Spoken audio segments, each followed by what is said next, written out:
Hi, my name is Caitlin Kitchen, and today I'll be presenting on providing reliable transport for the elderly community. I'd like to start off by telling you a story about a lady I met at work last week. I'll call her Miss P for privacy purposes. So Miss P recently broke her arm and was referred to my department by the ER.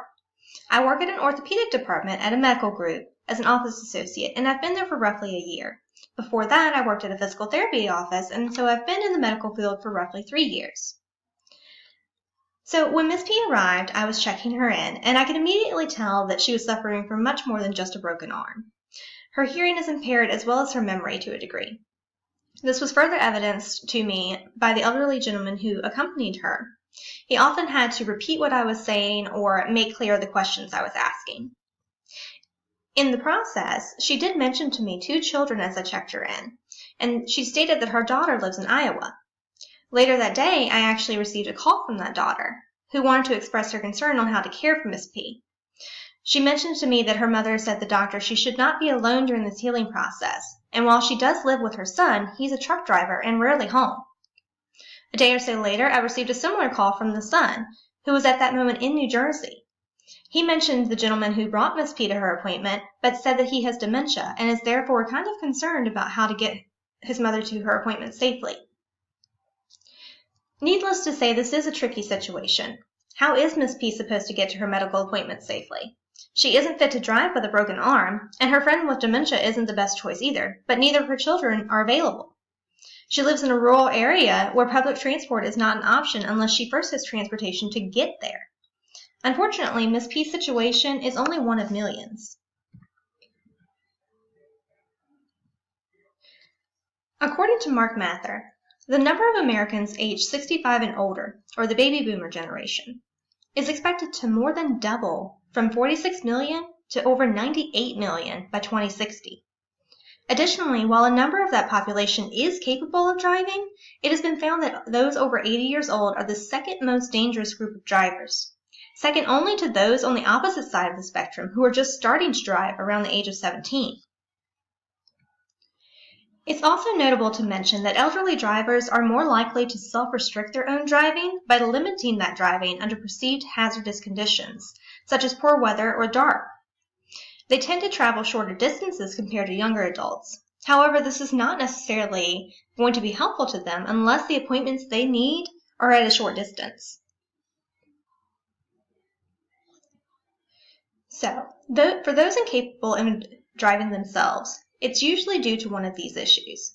First, physical and or mental ability of the individual.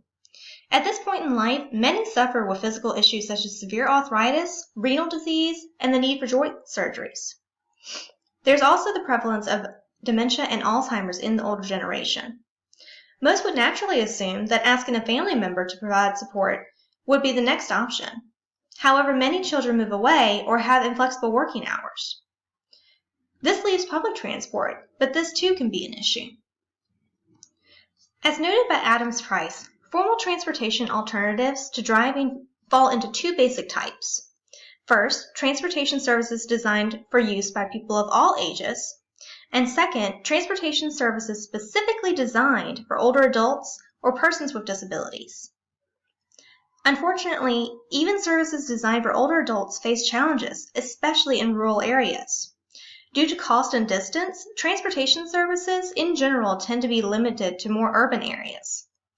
When such services are provided, there are also logistical concerns in terms of the frequency with which the service is offered and the precise location at which the services are available.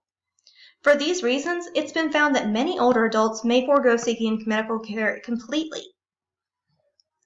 Wallace even noted that of the patients riding public transportation to these medical cares, 86% reported missing an appointment because of transportation, and 95% reported arriving late. Social Security is the major source of income for over 86% of older persons, according to Cox. So considering that many medical facilities, mine included, charge late fees, this can become extremely costly for someone on a low-income budget. Not only that, but these missed trips can potentially worsen the medical issue that the patient required the appointment for in the first place. The main issue ultimately comes down to unawareness. Much of the elderly community is simply uninformed of the options available to them. Keep in mind, this is the baby boomer generation. Simply researching online is not necessarily an option. The solution then is to educate. Medical facilities can take it upon themselves to first educate their employees of local transportation services, what they offer, and how to contact them. This in turn enables the employees to educate patients during their appointments. Additionally, these facilities can mail out flyers to patients, and they can host informative seminars. The same is true of transportation services. They should educate their employees and volunteers of the importance of communication and promptness when transporting these individuals. Everyone has someone elderly that they care for. They just may not know where to begin to get the best care for them.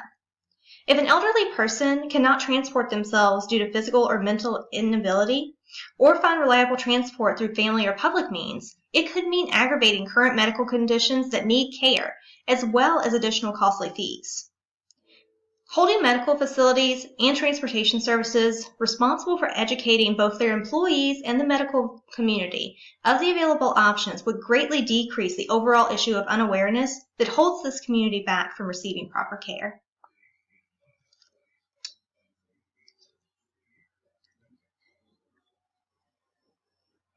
Thank you.